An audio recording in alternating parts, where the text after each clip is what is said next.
Applause. Thank you very much. Leon has asked that everyone in the audience please unmute themselves so he can share in the energy that your enthusiasm generates. Hopefully, everyone can remember what happens in a 5 to 7 minute speech color-wise. Leon, please unmute yourself. Don't forget to pin your timer to the top of your screen.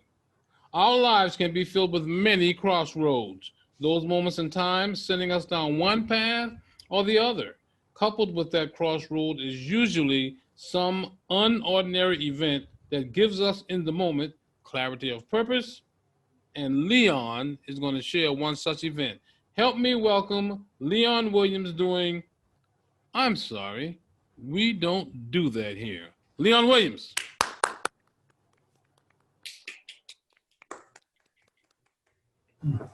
Even today, I can remember 13 years later, I can see myself sitting in the back of that room in 2007 with pain in my stomach so real, it felt like I'd been gut punched. Tears coming down my eyes so fast and in such volume that the paper I was writing on with ink was all smudged. Never before had I felt so unempowered, so lost, because I learned that the foundation that allowed me to train and mentor thousands of salespeople in the 90s and build 4 businesses in the 2000s was flawed and very insufficient. My world was rocked. Greetings, Mr. Toastmaster, fellow Toastmasters, and honored guests. 20 years prior to that event in 1987, I was on the island of Oahu in a restaurant at the top of the Ala Moana Hotel with a gorgeous view of Honolulu. That was 30 years ago, and even though I cannot tell you exactly what I ate, it was probably mahi-mahi. I can tell you that meal set me back almost $200 with wine.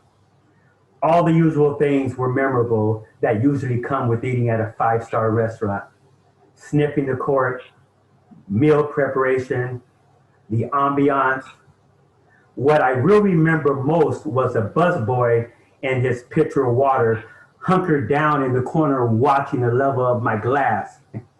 We had 4 people assigned to our table, and it appeared to me that that busboy's only job was to look at my glass and make sure it never went below half empty. I felt so good after that meal that I tipped the waiter and his crew $100 on top of the almost $200 I had spent on food and wine. I worked for the state of California, and this was at the beginning of my career after college, so rich I was not. This was my first experience with outstanding customer service. How do I know that it was outstanding? I know because it gave me an overwhelming desire to part with my money. That's how I know. Unfortunately, that experience for me was a little premature. Did you ever play the game in class where the teacher says something to the first student, and by the time it got around to the 30th student, what was said had completely changed in meaning? Sometimes lessons learned are a little like that. Because it was many years from that experience, my memory of it and the lesson learned had changed quite a bit. The most important lesson being lost because of time. I was sitting in the back of that room listening to Horst Schultz, CEO and founder of the Ritz-Carlton. This 5-foot German was yelling at the top of his lungs how every employee, including the maids, were allowed to spend up to $2,500 to satisfy a client. How every employee before their shift studied 3 to 5 of their company values as to keep them top of mind when dealing with customers. How customer service starts at the curb and continues through the entire stay of the client. How the basic room rate at their property in Europe is 1,000 euros, and not only do people pay it, when they leave, they come back and bring friends with them the next time. The memories of that experience in Honolulu came flooding back. I was remembering how the staff at that restaurant made me feel, how willing I was to part with my money because of that feeling. And more importantly, how many people I had let down. Every person that had come to me in my business for help was my chance, my opportunity to make the world a better and happier place. And I failed. I left that conference both broken and yet at the same time truly inspired. 5 months after that conference, my wife and I were attending an insurance industry Christmas party at the Four Seasons in Carlsbad, California. Even though money was not an issue at this time, because of the experiencing a business bankruptcy in the late 90s and marrying a German wife, I had learned to become thrifty. So my intent during our 2-night stay was to leave there with as much of my money as possible. Boy, was I wrong. When I told the parking valet that I had been driving around for 15 minutes and was unable to locate self-parking, he calmly said, "Sorry, we don't do that here. But I will make sure that your car is always nearby. It will be safe." When I asked the agent at the counter, "Do you do anything special for travel agents?" she said, "Sorry, we don't do that here. But let me see what I can do."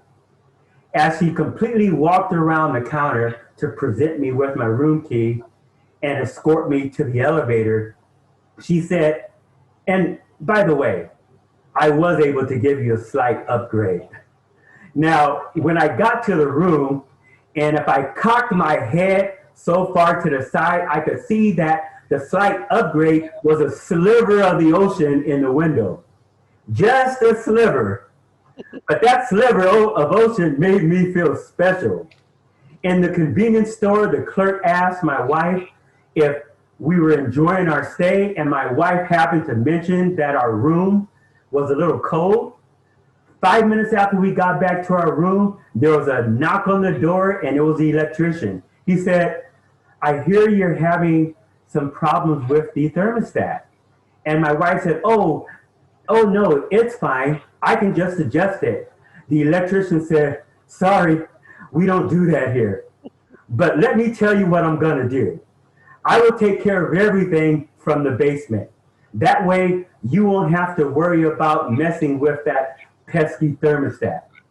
This level of service went on for 2 days. And whereas the first day I had gone to the mall to eat at the food court as to not incur an outrageous dinner bill, that was the last time we left that hotel. In fact, we extended our stay an extra 2 days, paying the going weekend rate and not caring about the cost. I tipped so much and so often that at times the tip was close to the actual bill. I could not wait to give these people my money. And it was only because of the way they made me feel. And that was the lesson. I could go on and on about the experience, all the little things that made us feel special, but let me leave you with this. You can go through life having mediocre experiences, relationships, and successes. Sure, you can do that. But if you really want to take your life, work, and your business to the next level and beyond, the secret really isn't a secret. It's just making people feel good. Mr. Toastmaster. Our next evaluator is going to be Cliff Brackett. He will be evaluating Mr. Leon Williams. So let's welcome Cliff Brackett. Thank you, Mr. General Evaluator. Leon, in the 3 years I've been with this club, I am honestly going to say this is the best presentation I've heard you give. And I say that for a couple of reasons. First, you spoke, it was passionate, it was who you are, you were speaking what was important to you. It was smooth, continuous. I felt like you were giving me a part of who you are. And there wasn't a hesitate. I guess that's one of the strongest changes or improvements I've noticed. There wasn't that much hesitation. There wasn't the pausing, trying to find words. Fortunately, this was the second time you gave it, and you obviously have put a lot of time into getting it developed and perfected. So kudos on that. The thing that I really want to stress, in fact, to everyone, reading the book Daring Greatly by Brene Brown talks about how being vulnerable is a way to develop ourselves in our life as a human being. And tonight you shared mistakes you've made, and you just shared them as this was part of life. And what that does is you're talking about something that's about improving ourselves, about being better, but it doesn't come across as being superior. By being vulnerable, you allow yourself to create a space of safety so that you can give a strong message and still make people glad to hear it. There's other things that I could talk about. The content I thought was good. I liked the content the first time. So what I liked is you took the same message and you just improved it. And it was just well done. There is a couple of areas that I think could really, where you kind of could make the next step, let's say.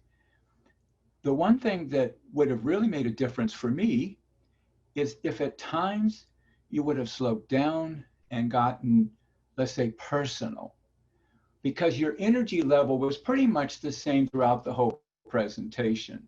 And in that sense, it can become kind of overbearing for the audience. So by slowing down at certain key points, it draws the audience in. And then if it's when you get to a point where you want to really make an emotional statement, then your voice, your volume, your gestures, everything improves or changes. It adds to it.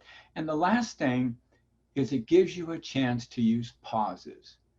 And as we all know, and we hear it all the time, pauses are the power of powerful speaking. This really was an exciting speech to listen to, Leon, and I acknowledge you for it. And I'm excited to see where you go in the next year. Mr. General Evaluator.